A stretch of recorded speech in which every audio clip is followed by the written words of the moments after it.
আমার আল্লাহ রাব্বুল আলামিন ডাক দিয়ে বললেন, মানুষেরে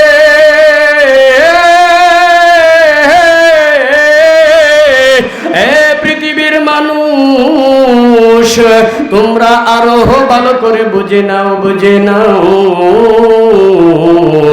যখন দেখবে তোমাদের মাঝে তোমাদের আব্বা আম্মা একজন আহাদুহুমা আও কিলাহুমা, একজন অথবা উভয় বৃদ্ধ হইয়া গেছে, এরপরেও তোমরা তাদের সামনে কখনো কোনোদিন ও শব্দটুকু চয়ন করবা না। বান্দারে, এমনকি তোমরা তোমাদের আব্বা আম্মার সামনে চেহারাটা কালো করবা না, ধমক পর্যন্ত তোমরা তোমাদের আব্বা আম্মাকে দিবা না, ও শব্দটুকু চয়ন করবা না।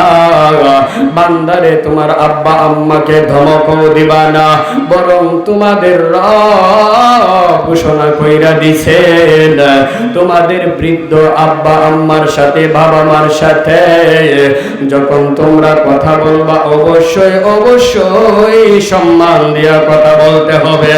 একবার আওয়াজ দিয়ে বলেন কথা ঠিক কিনা? আমার ভাইরা, আমার বন্ধুরে,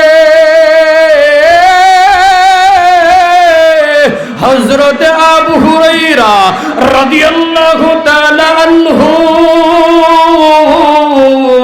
তিনি বর্ণনা করেন, বিশ্বনবী আকরাম সাল্লাল্লাহু আলাইহি ওয়াসাল্লামকে একজন সাহাবী, একজন যুবক, একজন জৈনব ব্যক্তি প্রশ্ন করলেন, যা রাজুলুন ইলা রাসূলিল্লাহি সাল্লাল্লাহু আলাইহি ওয়াসাল্লাম فقال من أحق الناس بحسن صحبتي নবীজি গো, ইয়া রাসূলুল্লাহ, ইয়া হাবিবাল্লাহ, আল্লাহ রাব্বুল আলামিনের ইবাদত করার পরে পৃথিবীর মানচিত্রের ভিতরে সবচাইতে কোন ব্যক্তিটা দামি, সবচাইতে কোন ব্যক্তিটার আনুগত্য আমরা করব?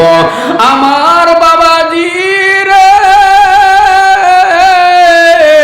আমার আপনার নবীকে যখন এই কথা বললেন, আমার আপনার নবী ডাক দিয়া বললেন, ক্বালা উম্মুকা, আল্লাহ রাব্বুল আলামিনের ইবাদত করার পরে তোমরা তোমাদের মার সাথে ভালো আচরণ করো।